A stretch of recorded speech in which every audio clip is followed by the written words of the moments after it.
take a picture of that. I have got to take a picture. That is fantastic. Keep it, hold it. The photos are very good for me looking back to see what they learned in the last lesson to help kick off the next lesson. Really nice. I'm supported fantastically well by voluntary helpers that come in. Although I never like to think that the programme will collapse without them, they enhance what goes on tremendously, and I value their support and their input tremendously. Well, I've always thought about giving back to the community, and it's just one way that I can give time so I can actually get a feel for it. I can learn new skills, I can learn things for myself, and obviously it's feedback from me, and I can pass it on to other children that with special needs, i.e. my brother, he's a special need person as well. And it's good because it's nice to see smiles from the children, learning new stuff, and they make me smile as well. Really nice movements there. In Guy's case particularly, he's still very keen to follow any new initiative. He'll go off and find out about any new strategies or things that we can tap into in terms of getting our kids accreditation. But he also is a trainer, so he helps to train university students, teaching students who come here to do some of their work. Very collaborative here. The way that we run the curriculum is we learn together. And ICT is a really strong thing in the school here. So children will be able to use this. So for example, if they click on their pen there, they'll be able to write their name in here. Becky, Mike and Simon, you've got Sarah and Antonia, they're coming over to work with you. Chris and Lorna, go on, Jamie and Christian. Lauren and Barry, you go and play Polly back then. Leanne and Katie. Chris and Anthony are doing some curling. So get started as soon as you can. Right, now I stand back and I look to see how it's going, and I just step in where it's needed really to try and bring about coaching points with the students, and occasionally I might stop it and draw everybody's attention. So the students are getting something from it, but also our pupils are enjoying the experience. So Leanne is the only non-sighted pupil, so she's just totally no problem. You've got the names sorted, Sarah. We're ready to play, are we? Oh yeah, it's pupils against the teachers, is it? The teachers, show them how it's done. Yeah. I like it. Okay. Oh, it's... No, the blue bit in the middle. This bit here, and how many points should you give for that? 5 for red bit. Yeah. Right, Leanne, can you get ready? Listen where the ball's going. Is it dropped off the table? We are, look. Are they good at scoring? Have you sussed out are they good at scoring? Pressure's on, That's good for Lorna. them to remember that 10 is the centre, and they've got to remember what you said. It's cross-curriculum as well, because we want to add we want them to add up their score at the end. Yeah, absolutely. No, I think that went off the end of the table there. I think that... What did you reckon? No. PE is impacting wider than just physical fitness and health. It's looking at the whole curriculum. We're looking at how we use ICT and developing scoring systems with Key Stage 3 pupils. How many there are they going to count them in total? 3 of the games, which are our focus games for sports days, bocce hoops, new age curling and 10-pin bowling, are now being scored by pupils, and they're learning and linking their numeracy work with those games. Sarah scored 5 with her first go in frame 1, 5 in the box. If you look at all the CPD stuff at the moment, they're learning through PE.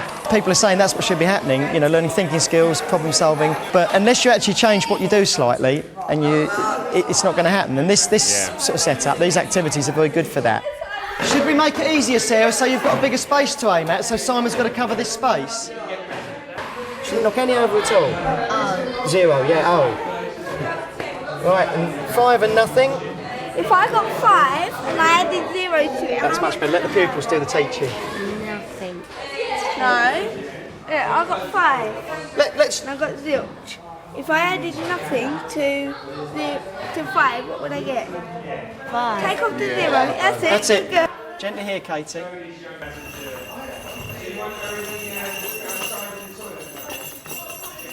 Are you listening, Leanne? Leanne? Listen, please. Where's the ball? Good girl, good girl. Yes, Leanne, well done. Can you see what I've done? I've changed the goalpost. She can't get a moving ball, so I could actually say, oh, I'll give up. But what you do is you stop the ball and you tap the ball, and she did make the move, so she succeeded, and that was where we give the well done, and that was well done. I look at one activity and I can see that there's some skills are being applied in a situation and improved in that situation, and that is evident. Looking round, we saw the Leanne trying to stretch and reach the ball, and eventually we got to a point where she succeeded. So that gives me a measure of where she is. I've already spotted some changes that the training teachers have made in the top game, the Boccia Hoops game. They've added what they call a super hoop. Where is the super hoop, Christian? It's down in between the Owls and the Reds. It's in between, it's the silver one, is it? Yeah. That's a nice touch by the teachers, well done. Adds a bit of excitement to the game and a dimension to it. Oh! You can see that the children are having great fun, and the teachers have got on the spirit of the thing, of changing the rules of the game and adapting, and they don't feel they've got to stick to what I showed them, so that's really good, I like that. The student teachers were very creative, and they weren't frightened to have a go. I think I told them have fun, enjoy themselves, and the pupils will enjoy it, and see if you can make that happen. And they did, and they were fantastic. Just stop for a minute. The reason I've stopped you is just to say, one, well done, because what you're doing is you're involving yourself and you're making changes. We've already had the super hoop added up there, and that's a really brilliant idea. It's made the game more exciting, and it's taken it on a step. Over here, Tony, you saw that Mike was very good at bowling, didn't you? So what did you make him do? Because we've got 1, 2, 3, 4 positions to bowl from. What did you make him do, Antonia? She made Mike bowl all the way from back there to make it harder for Mike to get the strike that he was getting fairly easily. So well done to Antonia for spotting what she had to do to change the game, and that's really the spirit of what today's about. So in terms of the evaluation of that lesson this morning with the trainee teachers, the first aim at the beginning of the session was that both groups had fun and had an enjoyable session. That was and I think they did. Both groups did. I could see that without asking too many questions. I just want to say that these two guys have scored 2 super hoops every single ball they've got in, and we've got 2 in. I think I'm going to take away a bit of life experience here. You know, hopefully be able to adapt my lessons to suit everyone. And actually working with people in this situation, you know, it's really opened my eyes up. How competitive they are, how they can do things, invent games that I couldn't. They know what they're doing. You know, we don't need to babysit them. We're going to come back and we're going to play them again, and we're going to beat them next time. Okay. I think the children take control of their own learning and how important that is. And again, we're not in here to dictate or to modify games for them. They're quite able to do that themselves. Just let them really engage in what they're doing. That's quite a good idea, actually. Did you like that, guy? Yeah, I like that, I do. You've just got to keep it steady. From today, I'll take away with the fact that I've learnt how to differentiate tasks. You can include anyone within any activity and change the use of equipment to include anyone. Like, for instance, we were working with a girl today that couldn't see at all. So rather than changing the game or changing any sort of rules, we just simply used a different ball, a bigger ball that contained a bell in it, so that she could be included in the same way as anyone else. I think what I'll take away from today is having high expectations for all the children that are taking part. If I was to take one thing away with me today, it's that everyone can be included in some way or form. Champion to call. Heads. Snooker is an event run by sports leaders, and I'm so pleased with the way that has developed since I've been here. When I first came, it was run by one of the staff, and ownership has gone over to the pupils. Champion of snooker this year, much to his delight, is Thomas, and he's also been a main organiser of it. He's been trying to win it since I don't know when, and he hasn't, and he's had to cope with defeat all the way along the line, and this year he's won it. He could have coped with not winning it this year, which I was also pleased, but I was pleased for him, and it's really important to him. Nice pot. 1, Thomas Clements. Right from half term in the autumn term, they do the draw, they decide who's playing on that day, they've decided the rules, they do certificates, they put the programme together, and it runs right up to Christmas. You can reach out as far as he can reach, so say Thomas could reach out to there, that's how far he could reach, and that's out from how far he could take a shot.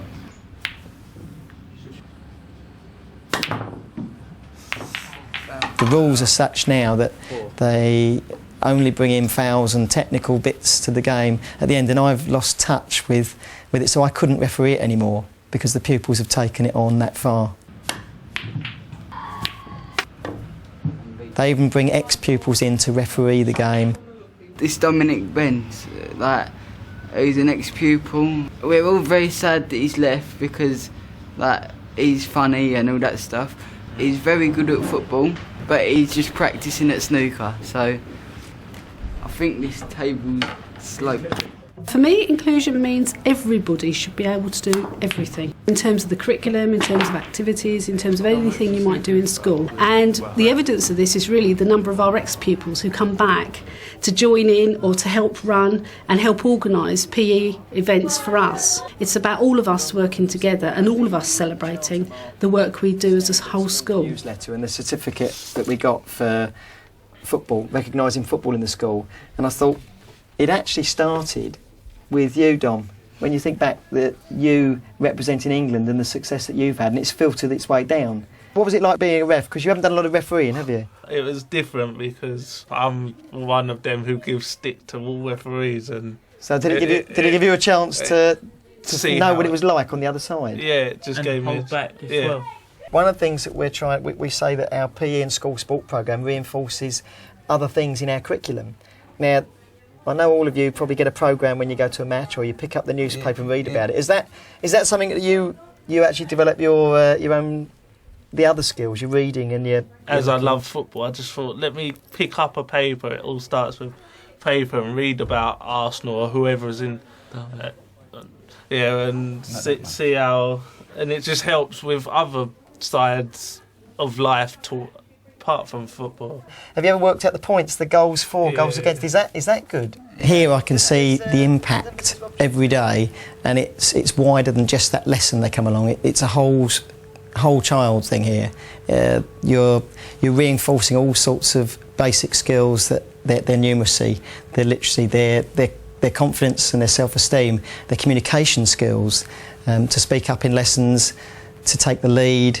Like how big is the capacity at Highbury? 38,000. So you know 38,000 and you know what it looks like. Yeah. It's nice for me at this point though is to have seen all of you really taken your football that you did in school beyond, and you're learning things that you can't learn here anymore. You said it's more than just football now.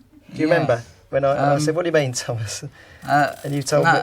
I didn't want that to come across in the wrong way, but that come across as in like I'm making friends there now. Through your football? Yeah, through football. Yeah. And I want to... Our ethos is one where we support and encourage everybody. We're very, very big on celebrating achievement and celebrating any achievement in any field. So we always focus on what you can do and what you can achieve, and more than that, what you can give back to others. So we actually expect our young people, even though they've got disabilities, not just to be receiving things, but actually to be participating, to be leading, to be giving their views, and they know that we value their views and we respect them. Because they've done well done. The success that they achieve, either it be at international level or even at the first steps that they make in achieving some sports skill or something that they haven't done before, that gives me satisfaction. When they leave school, some of them may not be able to get jobs easily, but they'll have something to make their lives whole and lifelong learning, really. You learn through a lot of sport, and sport is an ongoing thing. So you never ever stop learning.